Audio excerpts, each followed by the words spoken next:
Hi, this is Camila McDonald coming to you live from Camila's Kitchen, live from Levels, and you are watching Big Stone TV. A very pleasant good morning, ladies and gentlemen. Welcome once again to the People's Forum of In the Streets with Big Stone.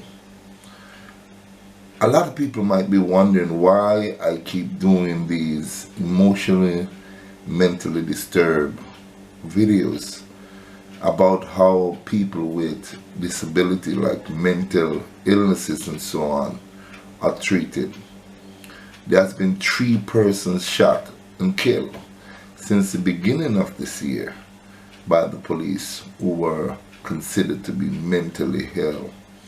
There were 4 incidents, but 1 survived. I remember back in the 1980s when I just went to the United States as a young man. And this case stood in my mind all these years. You know, I remember the injustice of what happened to the 67-year-old grandmother. Her name was Eleanor Bumpurs. Now I'm going to get back to the police saying that their hands are tied in dealing with or confronting mentally ill persons. But let me take you back to the 80s. When I just went to America as a young man, 23 years old. The shooting of Eleanor Bumpurs by the New York Police Department occurred on October 29, 1984. The police were present to enforce a city order eviction of Bumpurs, an elderly, disabled African-American woman, from a public housing apartment in the Bronx. In requesting New York Police Department assistance, housing authority workers told police that Bumpurs was emotionally disturbed, had threatened to throw boiling lye, and was using a knife to resist eviction. When Bumpurs refused to open the door, police broke in the struggle to subdue her. One officer fatally shot Bumpurs twice with a 12-gauge shotgun. Bumpurs shooting, one of several black deaths that inflamed racial tensions in the 1980s in New York, led to changes within the police department regarding response to disabled and emotional volatile persons. Officer Stephen Sullivan, who shot Bumpurs, was indicted in second-degree manslaughter but was ultimately acquitted. Bumpurs' family sued the city for $10 million in damage, but eventually settled for a measly $200,000 out of court. This troubled me as a young man. It really troubled me, and it was one of the cases that let me start to think deeply and seriously, how can I help my people? How can I help my people? And that is why I became the person that I am today. Let's go further and look at the incident. Let's say prior to eviction attempt, Bumpurs, who had arthritis and other health problems, had told her daughter Mary that someone in the building was harassing her. Mary advised her to keep the door locked. Bumpurs told a housing authority official she would not pay the rent because she was having maintenance problem, but refused to admit maintenance workers to her apartment when they were sent. In one phone conversation, she told a housing authority manager she would not pay the rent because people had come through the windows, the walls, and the floors and had ripped her off. When maintenance workers were admitted to the apartment on October 12th, they checked a hallway light and stove as requested, finding no problems with them, but found several cans of human feces in the bathtubs.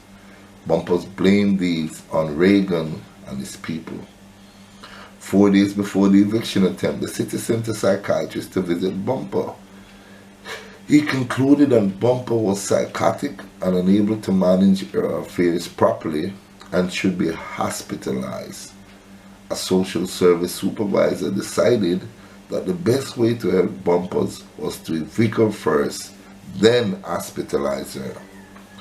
On the morning of October 29th, Bumpurs told housing authority workers who had come to evict her that she would throw boiling lye at the next face to appear. The New York City Police Department Emergency Service Unit, specially trained in subduing emotionally disturbed persons, was summoned, but was unable to get Bumpurs to come to the door. They drilled out the lock, and through the hole they could see the naked 66-year-old in the living room, holding a 10-inch kitchen knife. The officer then knocked down the door and entered.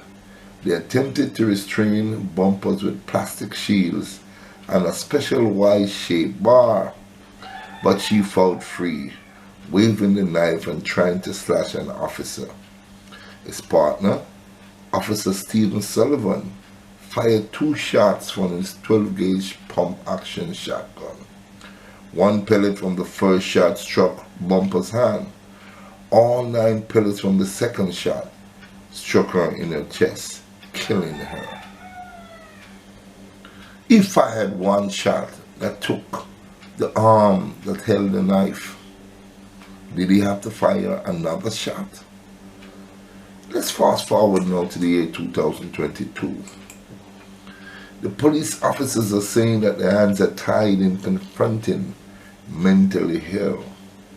The Independent Commission of Investigation, INDICOM, has expressed concern about the police interaction with mentally ill persons, noting that there have been 3 fatalities stemming from 4 incidents since the start of this year.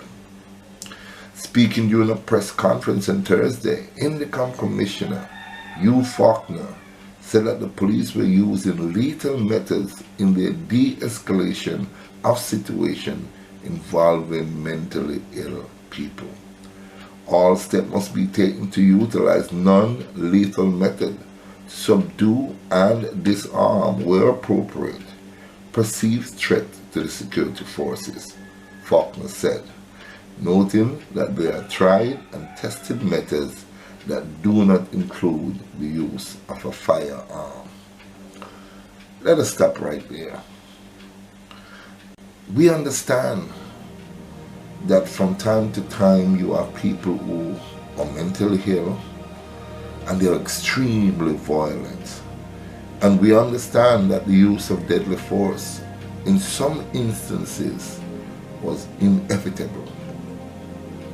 But we must come up with a system to protect our citizens, to look at the warning signs that leads up to some of these poor, some of these ill, some of these people who have not get any form of medical assistance to help them on their difficult time. So we appeal now to the government, and we're asking the government, Donald Christopher Tufton, you are responsible for our health and wellness, and we're asking you to sit down with the police, sit down with the security forces, and to see how best we can deal with handling our mentally ill citizens. See, these people have lost their minds based on many different reasons. Nobody just wants to be a mentally ill person on their own. Conditions, sometimes living conditions, eating conditions, conditions of pandemic have caused a lot of people to fall along the wayside. So we must now pick up our fallen citizens. Look for the warning sign. Find these signs and help. Killing them is not an option. Please, I want you all to comment in the comment section below. See what possible can be done to help stem the wanton killing of our mentally ill people. Recently, another mentally ill man, because you have to be 6 of our mentally ill citizens downtown today. They were just lying there, homeless people, you know, don't have a place to go, and they were murdered. That could not have been done by someone of sound mind. But sometimes you'll be surprised. Someone of sound minds hate mentally ill people. So I'm advocating for them. Please, see how best we can treat our citizens, because our citizens can be you or me at any time. Our brains can just go haywire and we lose control of our faculties. Please share this video. Please like this video so that the algorithms can have it introduced to a lot of people. And then please subscribe to my channel. Thank you so much for watching and listening. Have a great day.